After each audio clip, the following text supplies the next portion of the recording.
Ang kaibahan ng ating Panginoong Yesus compare sa mga nabuhay na maguli katulad ni Lazarus at ng babae na 12 years old na anak ni Jairus is that si Jesus, nung siya'y namatay, yung kanyang muling pagkabuhay ay naiprophesy niya na bago pa man siya mamatay. Hindi katulad ni Lazarus, nung namatay siya, wala siyang kamalay-malay na bubuhayin siya ni Lord. Yung babaeng 12 years old na anak ni Jairus, wala siyang kamalay-malay na muli siyang bubuhayin ng Panginoon. Pero si Jesus, bago pa man siya mamatay, na-predict niya na kagad na sabi niya, on the third day, I will rise again from the dead. In fact, thousands of years before, meron ng mga propesiya na merong isang Mesayang darating na magliligtas ng ating mga kasalanan. Oo, siya ay mamamatay para sa iyo. Oo, ililibing si Jesus para sa iyo. But on the third day, He will rise again from the dead.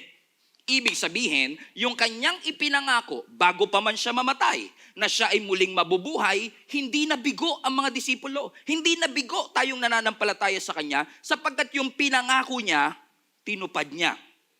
Okay? Yung naiprophesy na fulfill. Ibig sabihin, kung ang ating Panginoong Hesus, oo namatay, nilibing at muling nabuhay, at pinatotohanan niya ang lahat ng kanyang naiprophesy, lahat ng kanyang mga prediksyon at hula, naniniwala tayo na merong kredibilidad ang ating Panginoong mangako sa bawat isa sa atin. Ibig sabihin, kung ang Diyos ay nangako sa iyo, paniwalaan mo sapagkat yung isa sa pinakamahirap at imposibleng sitwasyon na namatay ka at muli kang mabubuhay, tinupad ng Panginoon, anong pangako pa kaya ang hindi kayang tuparin ng Panginoon sa iyong buhay?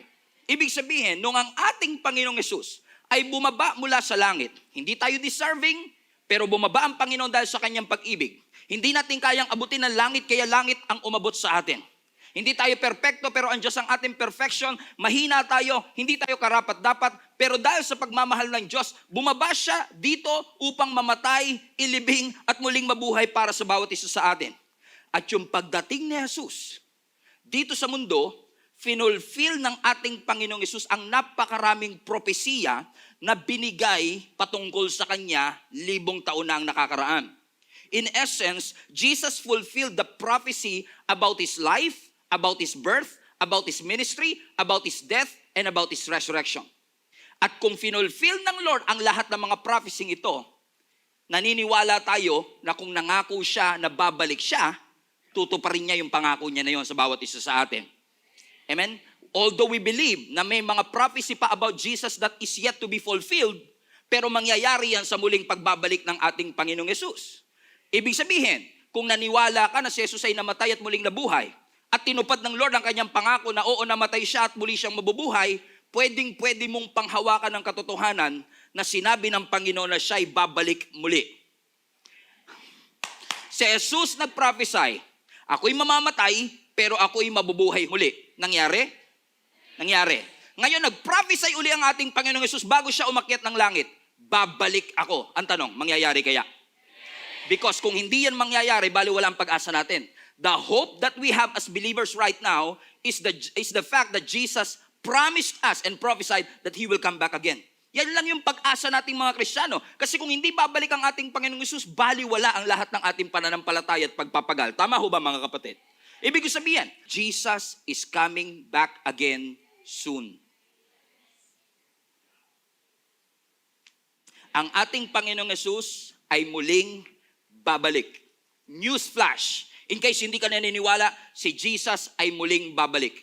After the rapture, after the 7-year tribulation, pag-uusapan natin next week, and before the millennial reign of our Lord Jesus Christ for 1,000 years, He promised us that He will come back again.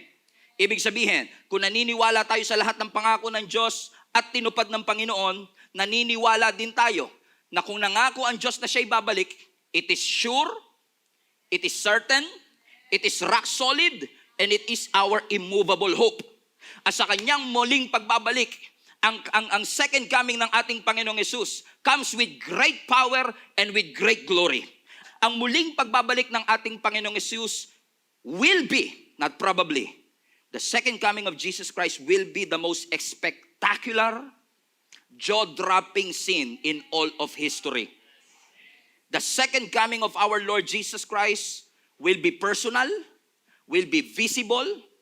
Hindi lang siya visible, hindi lang siya personal, it will be the glorious thing that any one of us have witnessed. In fact, si Apostle John, nung binigay sa kanya yung vision about the second coming of our Lord Jesus Christ, dinitalye niya yan sa Revelation chapter 19.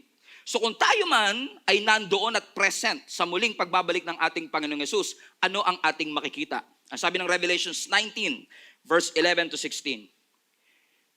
Then I saw heaven opened, and a white horse was standing there. Kaya ako naniniwala na mayroong hayop sa langit. Pero may nagtatanong sa akin, Pastor, yung aso ko ba pwede ko makasama sa langit? Hindi ko alam. Pero ang alam ko lang, ang pumupunta ng langit, Christian, at ang nakakapunta sa langit, at may hayop sa langit. So kung gusto mong yung hayop makapunta ng langit, siguro patanggapin muna kay Lord. Sabi mo, natanggap mo ba si Lord? Aw, aw! Okay, tanggap na siya. Pupunta siya sa langit, okay? So, and the white horse was standing there, at nakasakay dun sa horse na yun, its rider was named, capital F, Faithful and True. For he judges fairly and wages a right war. His eyes were like flames of fire, and of his head were many crowns. A name was written on him that no one understand except himself. He wore a robe dipped in blood, and his title was the Word of God.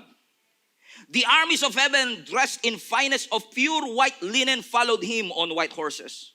From his mouth came a sharp sword to strike down the nations. He will rule them with iron rod. He will release the fierce wrath of God, the Almighty, like juice flowing from a winepress. On his robe and on his thigh was written, King of Kings and Lord of Lords. What a glorious sight to see the second coming of our Lord Jesus Christ. And in relation to our theme this year, Launch Out into the Deep, sabi ko sa Panginoon, Lord, dalin mo ang GSMNB Global Family sa mas malalim na pagkaunawa patungkol sa iyong salita. Kaya nga mga kapatid, without your knowledge, dito sa series na ito, mag-aaral tayo ng konting eschatology. Ano bang eschatology? Yung logy, biology, zoology, analogy. Ang ibig sabihin ng logy is study. So pag sinabi mong eschatology, eska, ibig sabihin last, huli. So eschatology means study of the last things. Pag-aaral patungkol sa pinakahuling mga pangyayari sa ating buhay. And I believe that today, in our generation, we are already in the last of the last days. The end is near. The beginning of the end is already happening. In fact, lahat ng nangyayari sa ating kapaligiran was prophesied in Daniel, in Zechariah, and all 21 chapters of Revelations was pertaining to the future that is to come. Although ang eschatology ay kinukonsider na controversial, non-practical, hindi masyadong magkasundo ang maraming Christians, maraming Bible scholars, kung ano ang timing ng rapture, kung kailan ba darating ang Great White Throne, kailan ba ang Armageddon and all of that, sino ba ang Antichrist, ano ba itong Antichrist na ito, susubukan natin pag-aralan yan in the weeks to come.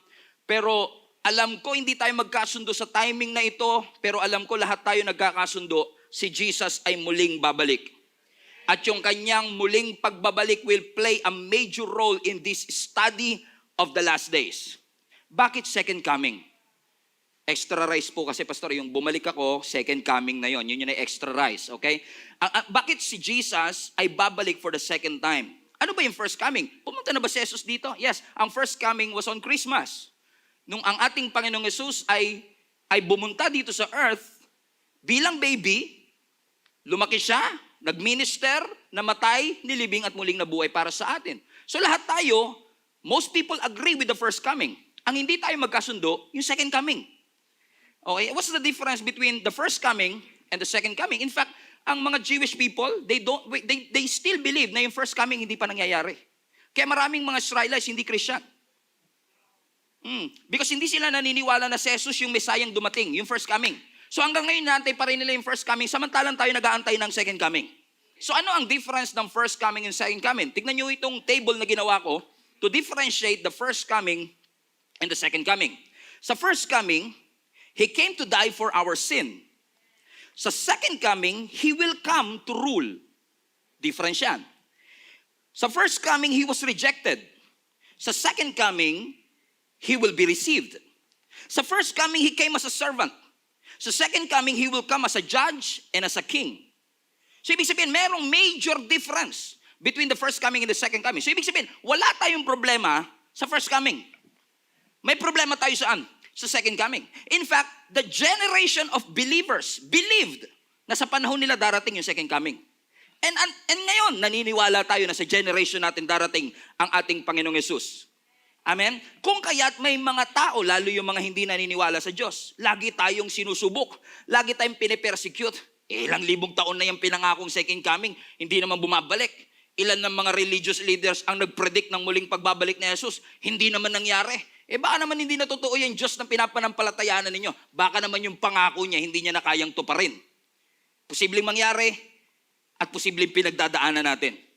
Pero huwag kayong mabahala kasi si Peter mismo, inassure tayo na merong mga taong tatawa sa iyo kung naniniwala ka muling babalik si Jesus. Ano sabi ng 2 Peter chapter 3 verse 3? Una sa lahat, first of all, dapat niyong malaman na sa mga huling araw ay pagtatawanan kayo ng mga taong namumuhay ayon sa sarili nilang pagnanasa. Verse 4, sasabihin nila, nangako siyang darating, hindi ba? Nasa na siya? Namatay na yung mga ninuno, wala pa rin pagbabago, buhat ng likayin ng mundong ito. Ibig sabihin, predict na kagad ni Peter. Sa tagal ng muling pagbabalik, na ini-expect ng taong sa lifetime nila darating, may mga taong magsasabi sa'yo, hindi naman dumating sa lifetime. Ilang December na ang predict na darating si Jesus. Magbantay kayo sa December 21, alas 8 ng gabi, tumingin kayo sa langit at makakakita kayo ng mga senyales ng muling pagbabalik. Ilang religious leaders na ang nag-predict ng muling pagbabalik ng ating Panginoong Jesus. At today, kung mag-i-stick kayo hanggang dulo, sasabihin ko sa inyo ang eksaktong oras at araw ng muling pagbabalik. Hindi ka naniniwala.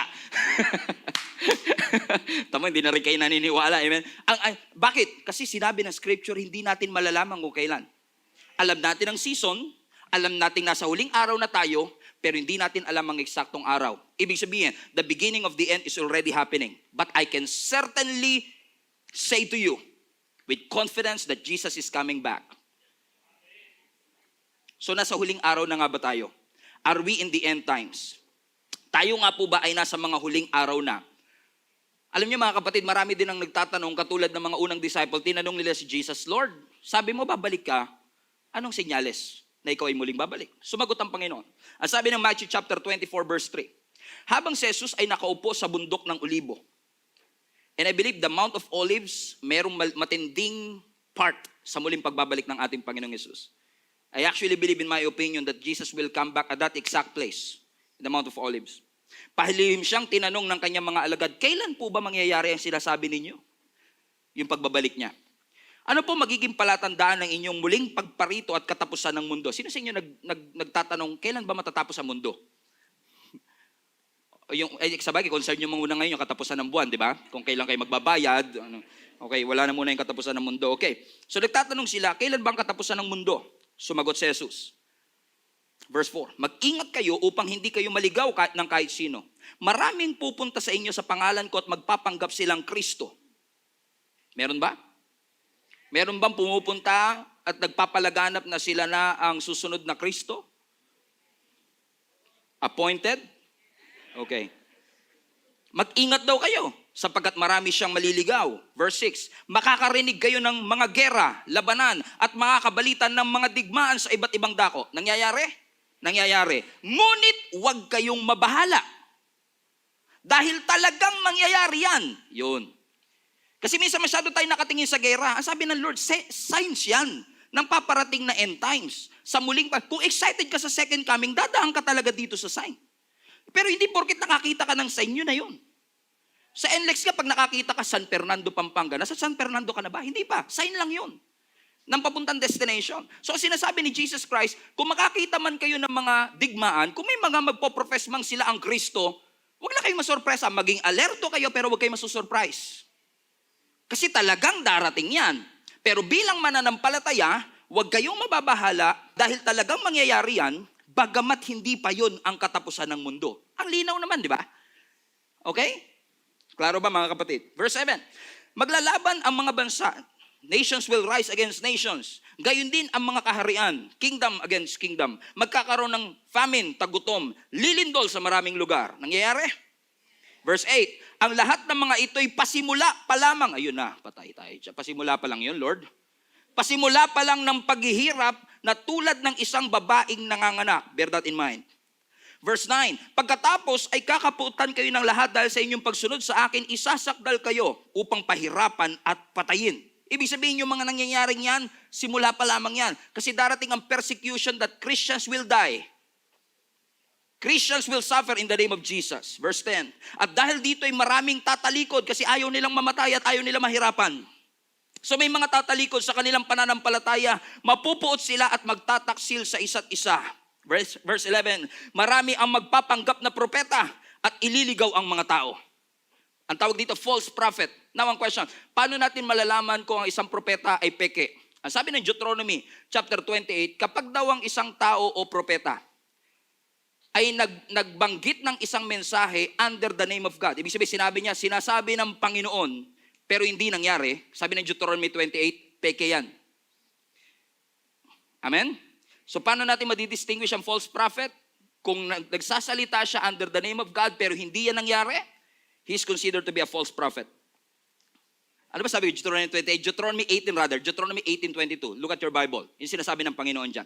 Okay? And then verse 12. Lalaganap ang kasamaan, kaya't madlalamig ang pag-ibig ng marami, ngunit ang mananatiling tapat hanggang wakas ang siyang maliligtas. Ngunit ang mananatiling tapat hanggang wakas ang siyang maliligtas, ipapangaral, verse 14, sa buong sanlibutan ng magandang balita at tungkol sa kaharian ng Diyos upang magsilbing patotoo sa lahat ng mga bansa at saka darating ang wakas. So sinasabi ng Scripture, the gospel of the kingdom will be spread to all nations and then the end will come. Amen? So, naniniwala tayo na hanggat hindi na i-spread ang gospel of the kingdom in all the world, hindi darating ang ating Panginoong Yesus. Let's jump to verse 42. Kaya't, anong gagawin natin ngayon? Kaya't maging handa kayo. Dahil hindi nyo alam kung kailan darating ang inyong Panginoon. Unawain nyo ito. Kung alam ng may-ari ng bahay ko anong oras sa gabi darating ang magnanakaw, siya'y maghahanda at hindi niya papabayaang pasukin ang kanyang bahay. Simpleng-simple. Kaya't lagi, verse 44, kaya't lagi kayong maging handa sapagkat darating ang anak ng tao sa oras na hindi nyo inaasahan. So ano daw ang mga senyales? May mga wars and rumors of wars, may famine, and alam natin na may mga wars and rumors of wars, may mga earthquakes, pero ang tanong na marami sa akin, Pastor, dati na may earthquake eh. Dati na may mga digmaan. So ang tagal na niyang digmaan eh, ilang henerasyon na dumating. Kung yun ang sign, di dapat dumating na ngayon. Tama ho ba mga kapatid? Pero napansin niyo yung sinabi ng Scripture, ang definition, ang clue natin sa muling pagbabalik ni Jesus ay parang babaeng nanganganak. Ang tawag dyan, birth pangs. Yun yung sakit na nararanasan ng babae, yung contraction. Kapag malapit na siyang manganak. Alam natin yan, di ba? Sabi ng Panginoon, parang babaeng nanganganak. Pansinin niyo ang babaeng nanganganak habang palapit ng palapit sa birth. Pa-intense ng pa-intense ang sakit at padalas ng padalas ang sakit. So para malaman mo na malapit na, yung intensity tumitindi at yung frequency lumalapit. Mas madalas, mas mahirap. Klaro? May digmaan na noon, pero mas maraming digmaan ngayon. May mga earthquake na noon, pero habang tumatagal, parami ng parami ang earthquake. May famine na noon, pero parami ng parami. Ibig sabihin, yung intensity at yung frequency, palapit ng palapit. Ibig sabihin, ang sinasabi ng Panginoon, yan na. Senyalis na yan. Pero hindi pa darating. Yan pa lang ang mga senyalis ng muling pagbabalik ng ating Panginoong Yesus. May mga maglalabas sa mga false prophet. Dati nang may false prophet, dati nang mga false Christ. Pero ngayon, naglabasan ang napakaraming false Christ. Intensity and frequency. At ang lawlessness, dati nang may mga lawless people, pero ngayon matindi ang lawlessness. Ang pag-ibig has gone cold. At ang pinakamatindi, and the gospel will be preached in all the world. Nung unang panahon pa naman sinishare ang gospel, di ba, Pastor? Oo.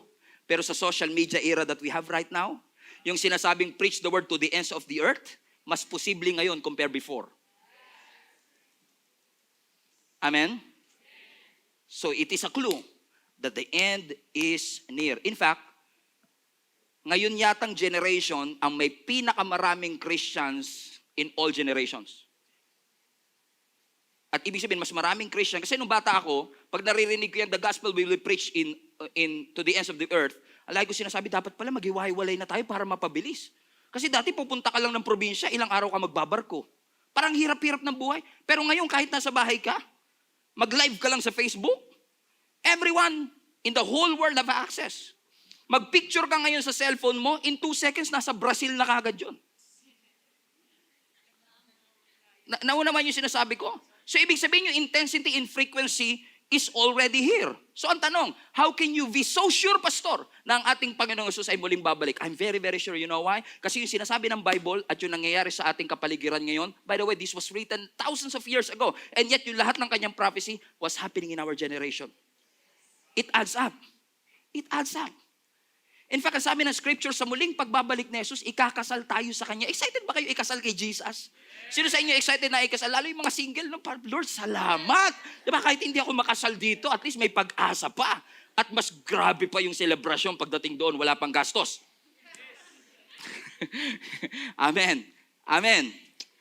Ang sabi ng scripture sa Revelations 19, tignan nyo to mga kapatid, kasi lahat tayo ikakasal kay Lord. Revelations 19 verse 7, let us be glad and rejoice and give Him glory, for the marriage of the Lamb, Jesus, has come.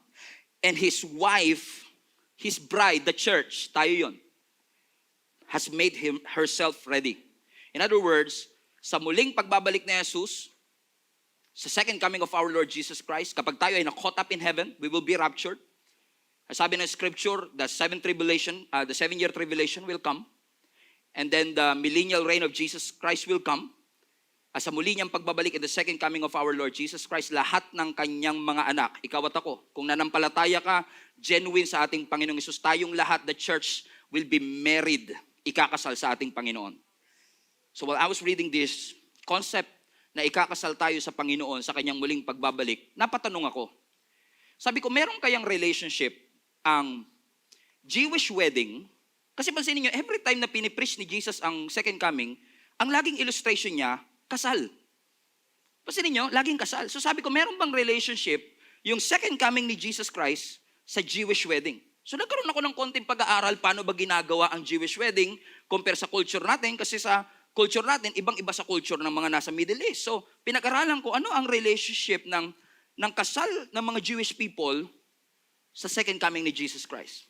And what I found out, it's something that will blow your mind. Are you ready? Now, sa Jewish wedding, hindi katulad natin, ligawan mo, sagutin ka, engage, kasal. Sa Jewish wedding, iba. May mga tinatawag silang stages of wedding. Ang unang stage ng pagpapakasal ay yung tinatawag nilang betrothal stage. Nandito sa screen para mas maunawaan ninyo. Ano nangyayari sa betrothal stage?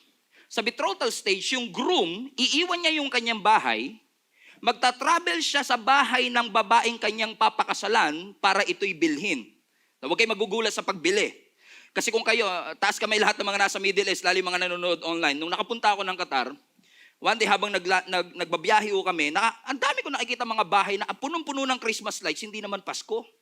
Ang liwanag kahit gabi. So nagtanong ako, bakit ganun yung mga bahay nila? Ang liwanag, punong-puno ng ilaw. Pastor, kaya maliwanag yung bahay na yun. Ibig sabihin yung babae sa loob, pwede nang bilhin.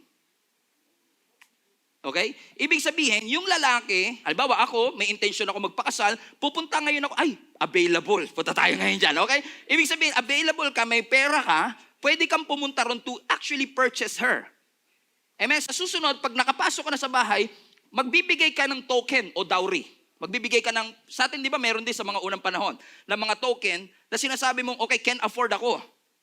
Kaya ko siyang bilhin in essence para aking maging asawa, kaya ko siyang suportahan. At kapag tinanggap ng bride, ito naman na maganda, kailangan pa rin tanggapin ng bride. Pag tinanggap ng bride, yung payment, magpipirmahan sila ng kontrata ngayon. Ang tawag dun sa kontrata is ketubah. Meron silang signing of the contract. Ibig sabihin, ikaw ngayon ay engaged na sa akin. Ito yung nangyari kay Mary and Joseph. Kaya nagulat si Joseph, di ba, nung nalaman buntis si Mary, betrothal na kami. May pirmahan na kami ng kontrata, tapos bigla kang buntis.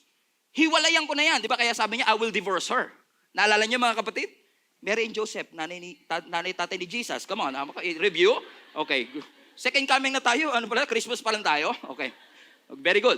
So, nagpipirmahan sila, ketubah. And then, pagkatapos nun, pag nag-agree ang parehong party, pati mga magulang, mag-iinom sila ng wine.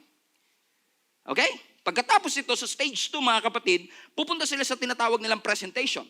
So, ngayon, nagpirmahan na ng kontrata. Ibig sabihin, kahit anong mangyari, engaged na tayo, tayong ay kakasal. Ang gagawin ko ngayon, uuwi ako sa bahay ko, bilang groom, at maghahanda ako ngayon ng bahay na titirhan namin. Ang tawag doon is presentation stage. Ang tawag doon is kiddushin or engagement, kung saan ang groom, babalik siya sa kanyang bahay at magko-construct ng kanilang magiging bahay. In essence, ipaghahanda niya ng bahay yung kanyang bride. At pagkatapos niya maipaghanda ng bride, ang gagawin ng groom is he will return. Pag natapos yung bahay, tsaka siya babalik sa kanyang bride. Pero ang catch is this, hindi alam ng bride kung kailan siya babalik. Interesting, isn't it? So, most of the time, 1 year. Pero minsan mas maaga sa 1 year. Kaya naaalala nyo yung parable of the 10 virgins? Di ba may hawak sila mga lampara, hindi nila alam kung kailan babalik yung bridegroom.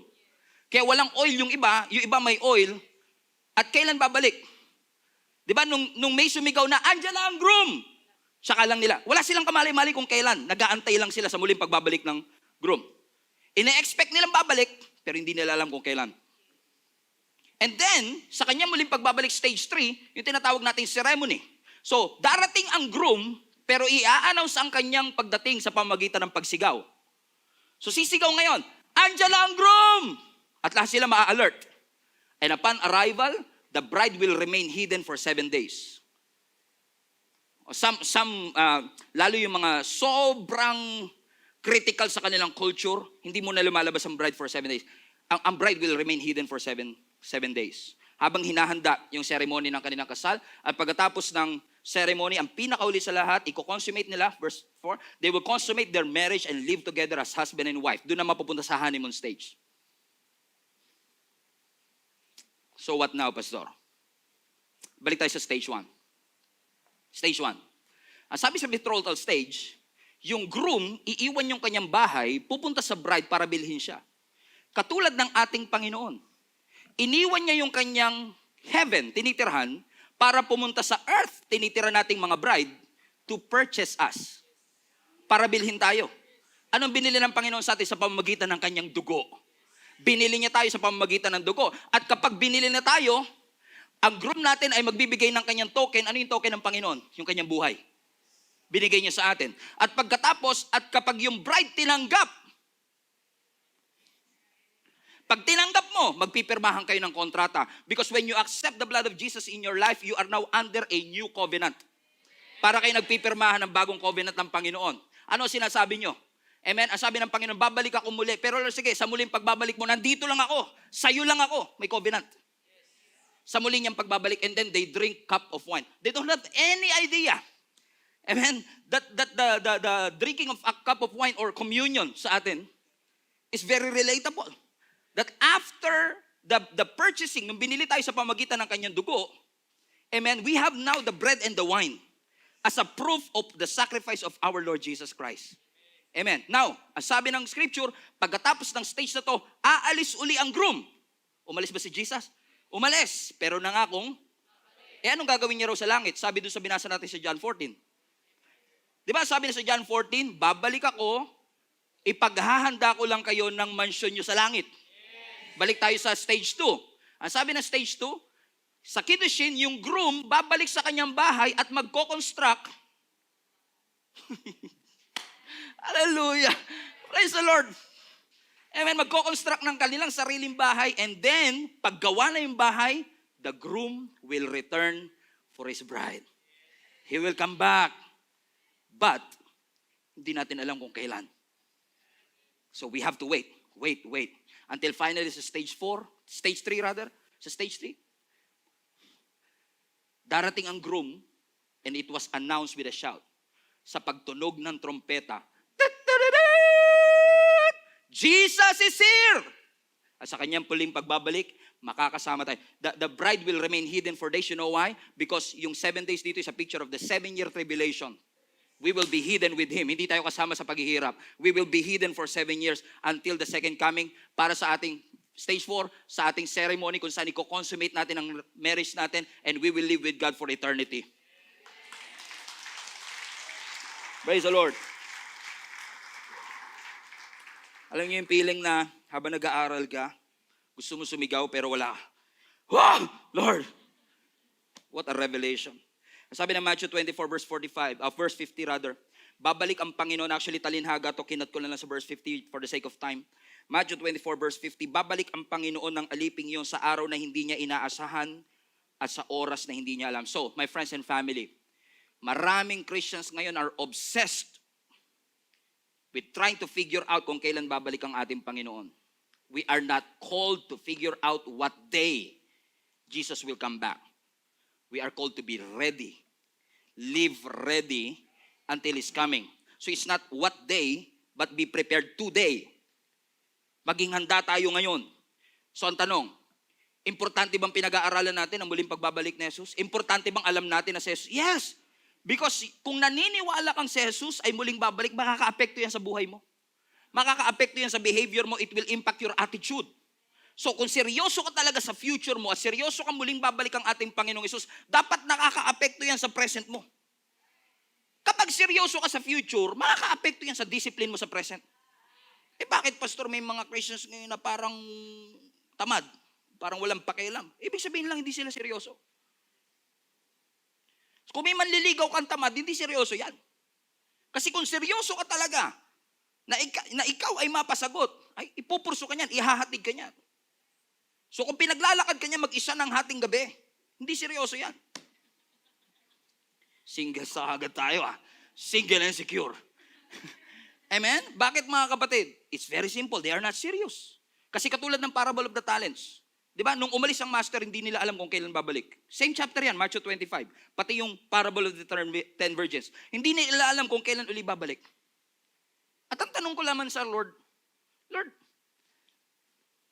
bakit nung unang panahon, pag pinipreach ang muli mong pagbabalik, ang mga disciples, thank you Lord. Payapa sila. Pero tayo, pag pinipreach ang second coming, takot tayo. Hindi ba kayo nagtataka mga kapatid? That every time the second coming of our Lord Jesus Christ is being preached, para bang it brings fear and anxiety. And it should, kung hindi ayos ang ating buhay, it should bring fear and anxiety kung wala kang relasyon sa ating Panginoon. But Jesus changes everything. Let me repeat, si Jesus, binago niya ang trajectory ng ating buhay na yung fear and anxiety ay napalitan ng love and security. Now, because of Jesus Christ, you have security sa kanyang muling pagbabalik. Tayo ay kanyang kukuhanin, tayo ay kanyang ililigtas, at tayo ay makakasama ng Panginoon sa langit. Pero habang tayo ay nandito pa, importante yung paraan ng ating pamumuhay. How you live in this earth matters. So ang question, do you really believe that Jesus is coming back again? Let me repeat. Do you really believe? Put that in the chat. Yung sagot ninyo, do you really believe that Jesus is coming back again? Let me repeat. Naniniwala ka ba na si Jesus ay muling babalik? Well, kung talagang naniniwala ka, dapat nakaka-apekto yan sa mga ginagawa mo ngayon.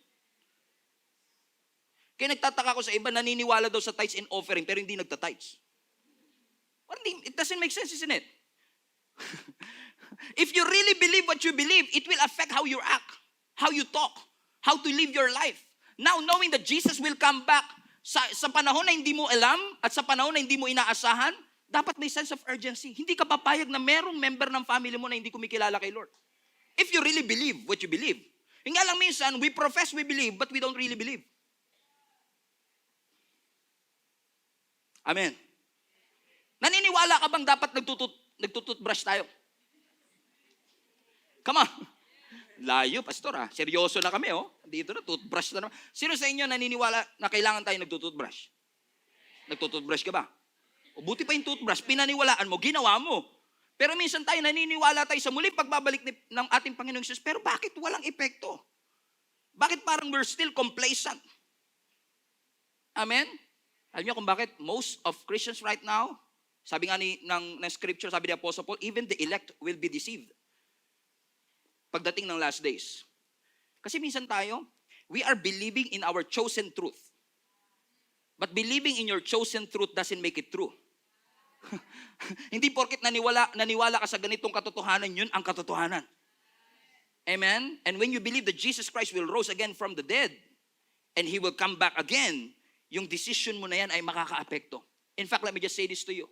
Kahit ikaw ay tumanggap na sa ating Panginoong Yesus at meron kang assurance na kung ikaw man ay babawian ng Lord ng buhay, ikaw ay mapupunta sa langit, yung paraan ng iyong pamumuhay dito sa mundo ay dapat nakaka-apekto pa rin dun sa paniniwalang meron ka. Yes, hindi ka niligtas sa pamamagitan ng mabubuting gawa, pero yung mabubuting gawa na yan ay hindi mawawalan ng saysay sa muling pagbabalik ng ating Panginoong Yesus. Bakit? Kasi ang sabi ng Scripture, lahat ng tao ay haharap sa judgment seat of Christ, sa harapan ng ating Panginoon at ipagsusulit natin ang lahat ng ating mga ginagawa. Lahat tayo ay haharap at magsusulit sa lahat ng mga naging desisyon natin dito sa mundong ito. Kaya nga ang pakiusap sa atin ni Apostle Paul, ikaw man ay kasama ang ating Panginoon, dapat tayong lahat ay mabuhay na kasama siya at merong expectation na sa kanyang muling pagbabalik kasama niya tayo na maliligtas. Ibig sabihin, it will affect your decisions right now. Bakit? One day haharap tayo sa dambana, sa judgment seat of Christ. Amen? Ang sabi ng 2 Corinthians chapter 5, verse 8 to 10. Verse 8, we are confident, I say, and would prefer to be away from the body and at home with the Lord. So we make it our goal to please Him. Listen, make it your goal to please the Lord while you are here on earth. Sabi mo sa katabi mo, i-goal mo na parangalan ng Panginoon habang ikaw ay nandito. Tanyo, ayaw nyo nga sabihin eh. Amen. Sabi mo sa katabi mo, i-goal natin na parangalan ng Panginoon habang tayo ay nandito sa mundong ito. Maaaring sinasabi ng iba, bakit ko pa i-goal? Ang goal ko lang, pastor, mapunta lang sa langit, masaya na ako eh. Bakit ko pa kailangan i-goal na parangalan ng ating Panginoon? Sabi nga ni Apostle Paul, we make it our goal, verse 9, to please Him whether we are at home in the body, ibig sabihin nasa katawan ka pa, yung kaluluwa mo, or away from it. Buhay ka man o patay, dapat ang goal mo, parangalan ng Panginoon. Bakit daw? Verse 10, because we must all appear before the judgment seat of Christ so that each of us may receive what is due to us for the things done while in the body, whether good or bad. Ito na. Yun na nga ba sinasabi ko, Pastor, kaya ayoko talagang invite yung kasama ko dito ngayon sa bahay kasi baka mamaya ito na namang second coming, scare tactics na naman to. Tatakutin mo na naman kami na kami haharap sa dambana ng judgment ng ating Panginoon. Kaya naman pag natakot ka talaga, Lord, sige na, tinatanggap na po kita. Sige na, Lord. Pati aso ko sama mo na. Aw, di ba? Pagharap natin sa ating Panginoong Yesus, kung ikaw ay totoong believer ng ating Panginoong Yesus, God will not judge us based on our sin. Because our sins are already paid for by the blood of Jesus at the cross. So kung haharap ako sa judgment seat, wala itong kinalaman sa aking kasalanan, ba't pa ako haharap sa Panginoon sa kanyang judgment seat? Ang key, mga kapatid, is in the Greek word of the word judgment seat. Ang judgment seat of Christ, everybody say judgment seat. Marinig pa lang kasi natin yung judgment seat, diba? Takot na takot ka na, judgment, diba? Uy, judgment. Pero actually, ang judgment seat, mga kapatid, is also known as Bema. Bema seat of Christ. Everybody say Bema. Now, alam ko hindi tayo familiar sa Bema, pero ang ibig sabihin ng Bema, mga kapatid, I have this picture with me. Sa sports kasi, ang mga Greek, sila nagpasimuna ng Olympics. Okay? Sila nagpasimuna ng Olympics at meron silang tinatawag na Bema seat kung saan doon nakatayo yung judge para kung may nanalo, first, second, third, siya yung nag-a-award nito. Naunawaan niyo, mga kapatid? So lahat ng judge na nakaupo doon sa judgment seat, o ang tawag nila ay Bema seat, dyan nakaupo ang judge to give awards sa mga athletic position.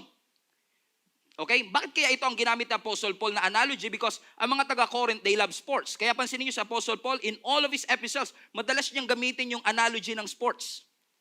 Yung pagtakbo, run the race with endurance, the race that God has set before us. Mahilig siya sa sports. No? Pansin niyo ba? Amen? Kaya dito sinasabi ni Apostle Paul, you will face the judgment seat of Christ. Ang Greek word dito is the Bema seat.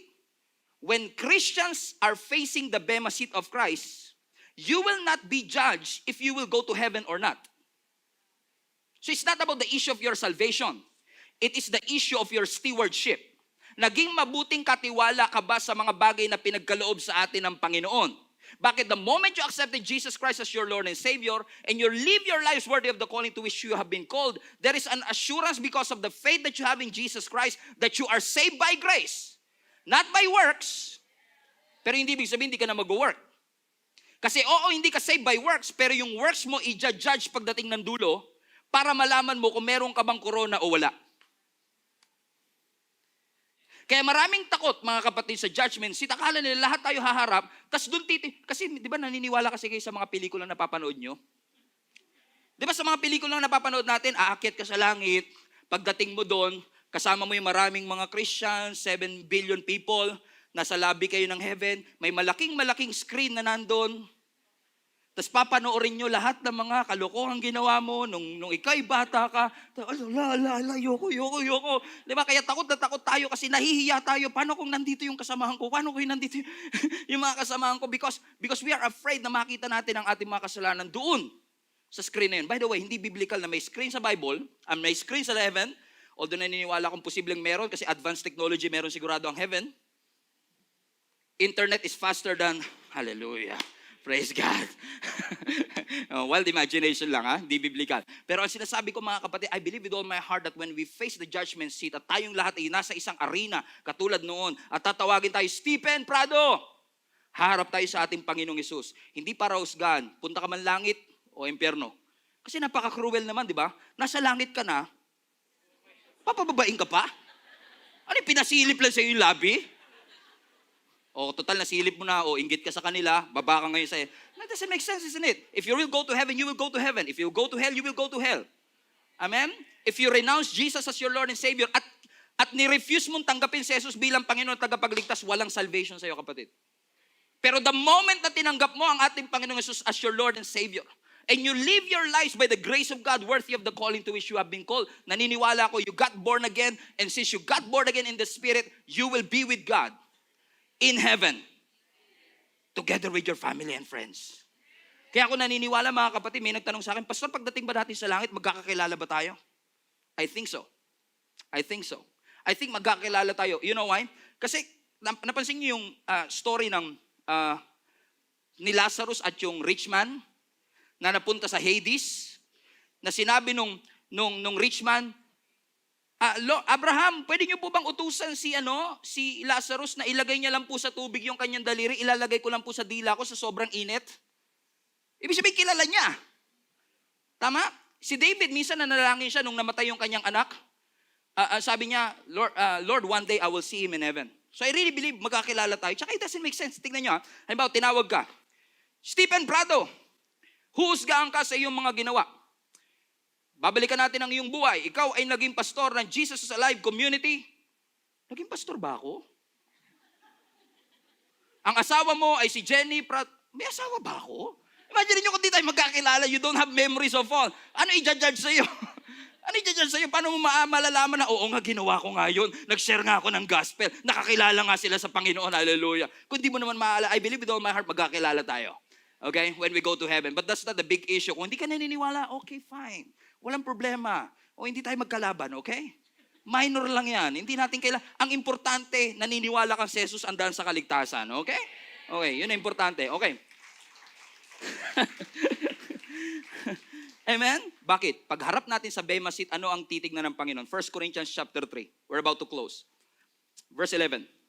For no other foundation can anyone lay that which is laid, which is Jesus Christ. Now, if anyone builds on his foundation, his life, with gold, silver, and precious stone. Everybody say gold, silver, precious stone. Maganda yan. Group A.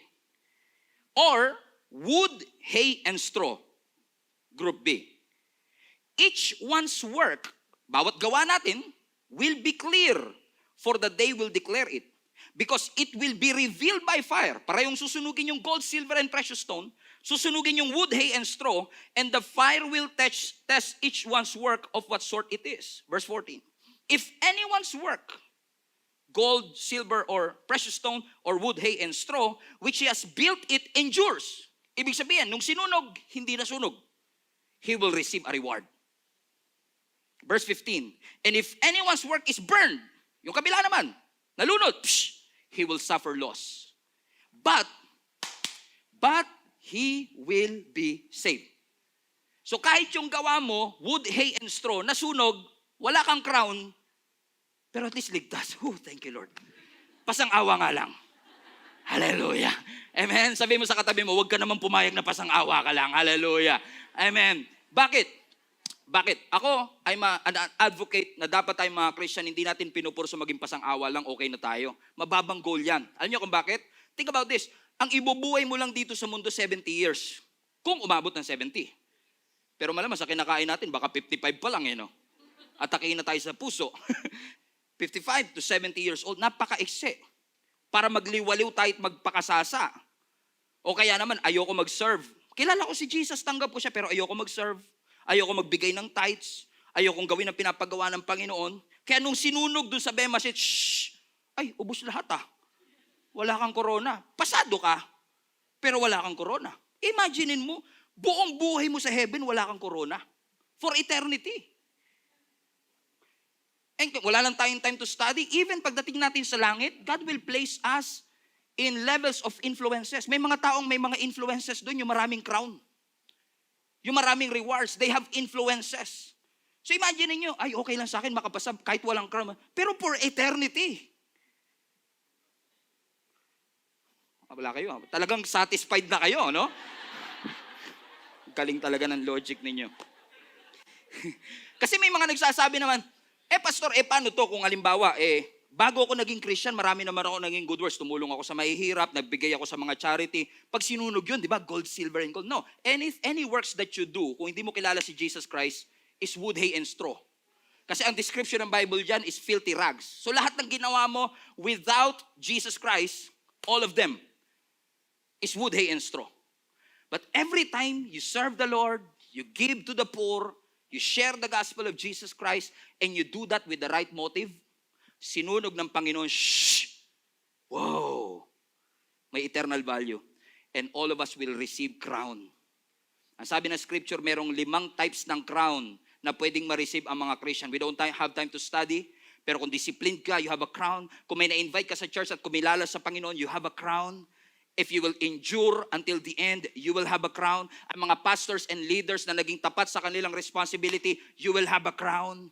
Ibig sabihin, wala dapat tayong takot pag humarap tayo sa judgment seat of Christ. Kasi kapag humarap tayo sa judgment seat of Christ, ang tinitimbang ng Panginoon, meron ka bang gold, silver, and precious stone? O ang iyong gawa ay wood, hay, and straw? And I pray na tayong lahat, when we face the judgment seat of Christ, ang makikita ng ating Panginoon is gold, silver, and precious stone. Amen. Imagine niyo to mga kapatid. Ang binayad ni Lord sa iyo, quality. Ang redemption mo, quality. Tapos yung buhay mo, cheap. Huwag ka papayag. You are paid with quality, redeemed with quality, but we live in cheap lives. Huwag ka papayag mga kapatid. Sulitin natin habang inaantay natin ang groom sa kanyang muling pagbabalik at kinoconstruct niya yung ating marital home. Sa iyong pag-aantay, make the most of every opportunity that you have to serve others, to read your Bible, to share the gospel to your family and friends, especially to your family. You know why? Kasi hindi lang ito yung judgment na kakaharapin ng tao. Kasi ang tanong, paano naman yung mga hindi kumilala kay Jesus? Pag umarap sila sa judgment seat of Christ, hindi sila haharap sa judgment seat, kapatid. Kapag sila ay hindi Christian at hindi kumilala kay Lord, ibang trono yung kanilang haharapan. Ang tawag dito is the Great White Throne. Iba ito sa Bema Seat, ibang judgment ito sa Bema Seat. Now I understand there are some people, some Christians that believe na lahat ng tao dadaan sa Great White Throne, at kapag okay ka sa Great White Throne, tsaka ka palang pupunta sa judgment seat. I acknowledge that. But upon reading, I can sense in my spirit that all Christians will never face Great White Throne. But if it is, it's okay. Ready naman tayo eh. Kung marap naman tayo, ready tayo. Amen? Na naniniwala ako na ang mga hindi Christians na mga hindi Christian na tumanggap kay Jesus Christ will face the Great White Throne. Now, what will happen to the Great White Throne? Sa Great White Throne, ito yung tinatawag nating final judgment. Lahat ng mga patay na hindi kumilala kay Kristo at yung buhay pa na hindi tumanggap kay Jesus Christ ay haharap sa Great White Throne para ma-distinguish kung sila'y pupunta sa impyerno o sa langit. Ang sabi ng Revelations 20, chapter 11, verse 15, 11 to 15 rather. And I saw a great white throne, and the one sitting on it. The earth and sky fled from his presence, but they found no place to hide. I saw the dead, both great and small. Both great and small. Mahirap, mayaman, may influence o wala. Pare-pareho silang haharap before God's throne. And the books, everybody say books. Pasin nyo may S. The books of works will be opened, including the book of life, another book. And the dead were judged according to what they have done as recorded in the books. Verse 13. The sea gave up to its dead, and death and the grave gave up to their dead. and all will judge according to their deeds. Then death and grave were thrown into the lake of fire. This lake of fire is the second death, and anyone whose name was not found recorded in the book of life was thrown in the lake of fire. Every name will be checked. Ang pangalan mo ba ay nasa libro ng buhay? Kung wala ang iyong pangalan sa libro ng buhay, ang sabi ng scripture, ikaw ay tatapon sa dagat-dagatang apoy kasama ni Satanas na nandoon. Sarap sa pakiramdam that every Christian will face the judgment seat of Christ and will be determined if we are rewarded. Pero sa great white throne, hindi reward ang pinag-uusapan, kundi punishment. Papayag ka ba? I don't say this to emotionally drive you to do it, but I just want to prove a point here. Papayag ka ba na ikaw ay nasa Bema seat at ang iyong pamilya nasa great white throne? Do not. Kaya natin pinag-aaralan ng second coming of our Lord Jesus Christ is in order for every Christian right now, hearing under the sound of my voice, to have a sense of urgency. Malapit nang bumalik ang ating Panginoong Yesus at ang ating mga pamilya ay papunta sa great white throne. And we're not doing anything. Lagi ko nga ito sinasabi, minsan, pag inaaya natin ang ating mga family to go to church, punta kang church, mama. Sabi ng mama natin, ayoko. Okay po, sige, okay po. Ayaw mo po eh.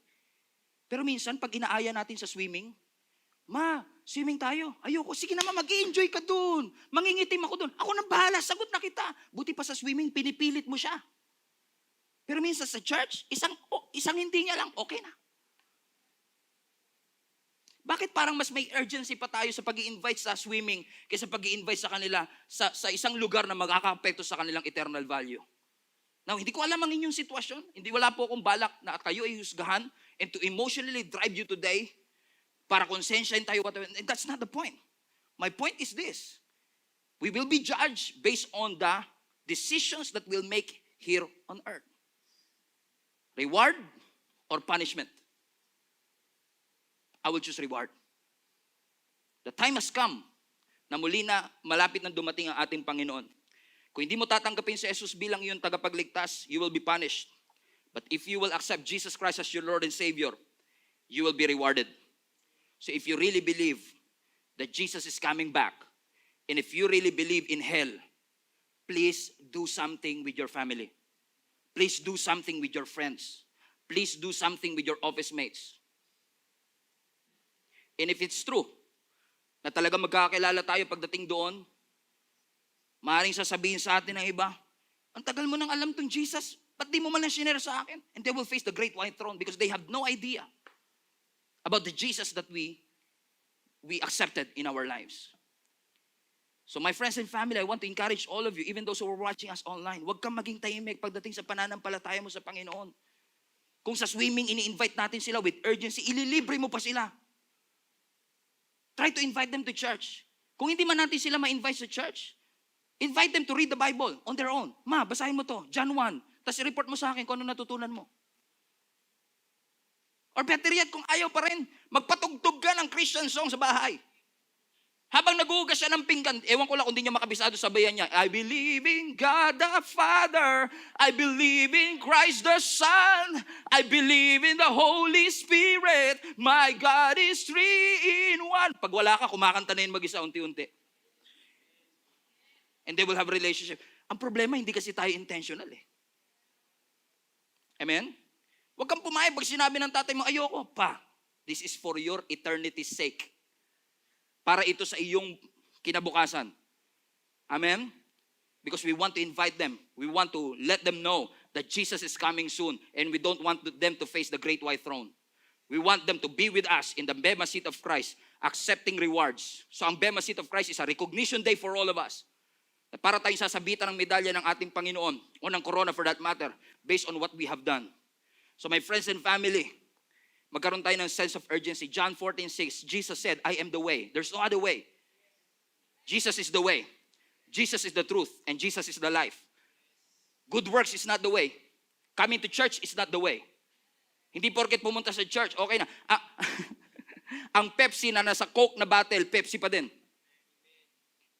Kahit pumasok ka sa McDonald's, hindi ka magiging burger.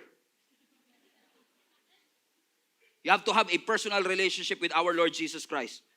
Believe in the works of Jesus Christ. Kasi hindi natin alam kung ano mauuna. End of our world or end of the world. Katapusan ng buhay natin o katapusan ng mundo. Pero kung ano man ang mauna, I will continue to share the good works, the good news of our Lord Jesus Christ. Mga kapatid, alam kong darating ang ating Panginoong Hesus at malapit na, pero huwag kayong maging obsessed masyado trying to figure out itong pagbabalik ng ating Panginoon. Just continue to live your normal life. And just continue to share the gospel, make disciples, come to church, read your Bible, invite your friends and family. Just keep on doing that.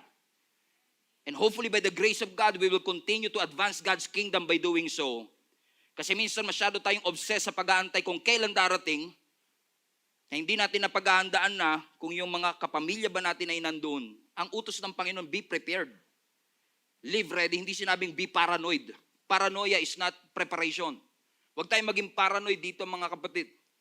Kundi, maging seryoso tayo. Malapit na pong dumating ang ating Panginoong Hesus. At habang palapit ng palapit at pasakit ng pasakit ang birth pangs, patindi ng patindi ang intensity at frequency, kailangan magkaroon ng sense of urgency tayong mga Kristiyanong naniniwala kay Jesus. If you really believe that Jesus is the only way, share that to your friends and family. Share that to your family. Please. So that they themselves will encounter Jesus as their Lord and Savior. Amen? Be intentional about it. Alam ko kung gaano kayo katahimik right now, but I know God is speaking life into you, reminding you of the sense of urgency that we should have when it comes to this. This life is nothing. Wala po ito. Pero yung buhay na susunod, yung papalapit, yun yung buhay na mas importante. And God wants us to live with Him in all eternity. All for God's glory. In Jesus' name we pray. Let's bow down our heads. Wala po kaming ibang desire, Panginoon, ngayong araw na ito, kundi ilapit po ang aming mga sarili sa iyo. Kapatid, kung ikaw ngayon, kinukonsider mo ang sarili mong religious, pero wala ka pa talagang relationship sa ating Panginoon and you are not sure of the salvation that you have in Jesus Christ, I want to give you an opportunity right now to accept Him as your Lord and Savior.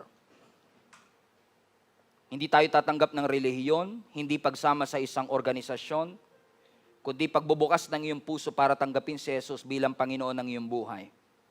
Kung nais mo na magkaroon ng kasiguraduhan ng iyong kaligtasan, na sa muling pagbabalik ng ating Panginoong Hesus, sigurado kang makakasama ka ng Panginoon and possibly we will face the judgment seat of Christ, receiving rewards of everything that we have done sa pamamagitan ng pangalan ng ating Panginoong Hesus. Tanggapin mo ang ating Panginoon ngayon at sumunod ka sa panalangin ito. Just repeat after me. Panginoong Hesus, ako po ay narito ngayon. Inaamin kong ako'y makasalanan. Binubuksan ko po ang aking puso. Pumasok ka, Panginoon. Patawarin mo ako sa lahat ng aking mga pagkakasala. At magmula ngayon, ikaw ang maging Panginoon, tagapagligtas, at Diyos ng aking buhay. I want to be with you in the second coming. In Jesus' name. And Father, we also pray for our friends and family. Mga tao, O Diyos, na lagi naming nakikita, lagi naming nakakausap. Pero tinalo kami ng hiya at takot para i-share sa kanila ang gospel. Tinalo kami ng complacency at katamaran to share the gospel to them. Naging kampante kami, Panginoon, into this natural, predictable life. At nakalimutan namin yung sense of urgency na muli ka pong babalik. At sa muli mong pagbabalik, lahat po kami ay haharap sa iyo, judging by our deeds and actions. Pero ngayon, Panginoon, akin pong pinapanalangin, bigyan niyo po kami ng lakas ng loob at tapang na ang gospel mo, Panginoon, ay ma-share namin sa aming pamilya. Sa anumang paraan, tulungan mo kami, O Diyos, na ang aming pamilya ay makapagsimula ng bagong relasyon sa iyo. Sawa na po kaming maging religious. Ang gusto namin, relationship sa iyo. Gusto namin, Panginoon, na ma-establish at re-establish ang relationship that we have. So I pray in Jesus' name that for the months to come, I can see in my spirit that families, oh God, will be joining us online. Families, Lord God, will be worshiping. And families, Lord God, will be listening to your word. And you will fulfill your promise, Lord God, as we continue to fight for our family, na sila man ay dadalin mo, Panginoon, sa iyo. At sila ay makagkakaroon ng personal na relationship sa iyo. Gamitin mo kami, ang aming buhay, ang aming actions, upang sila, Panginoon, ay hindi lang tumanggap, kundi mamuhay ng ayon sa iyong kalooban. Maraming pong salamat. And I also pray, Lord God, for every one of us, our entire global family. For many years, Lord God, marami po sa amin ang marahil we have been complacent, investing here on earth, but forgot to invest in your kingdom. Mas nag-focus kami sa aming career, nag-focus kami at nagpahalaga kami sa mga bagay na walang eternal value. Hindi masama. Pero alam ko, Lord, ninanais mo na ang bawat isa sa amin ay magtanim sa aming eternity. Kung kami man ay nakakalimot ng i-share ang gospel, paalalahanan mo kami. Kung kami man ay walang pagpapahalaga patungkol sa mga bagay na may eternal value, baguhin niyo po kami. Buksan mo ang aming puso, Panginoon, na magkaroon kami ng sense of urgency.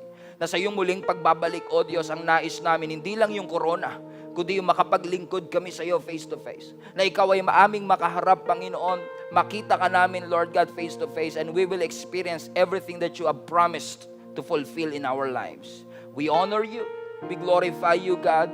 Alam kong hindi ka pa po tapos sa aming buhay, marami ka pa pong gagawin. Kaya, O Diyos, tinataas ko sa iyo ang lahat ng papuri, ang lahat ng pagsamba, sa napakaraming bagay na ginawa niyo po at gagawin pa sa aming buhay. Lord, I want all of us to celebrate the second coming of our Lord Jesus Christ. Teach us to live ready and be ready. In Jesus' name we pray. Everybody shout, Amen. Palapakan natin ang ating Panginoon. Come on.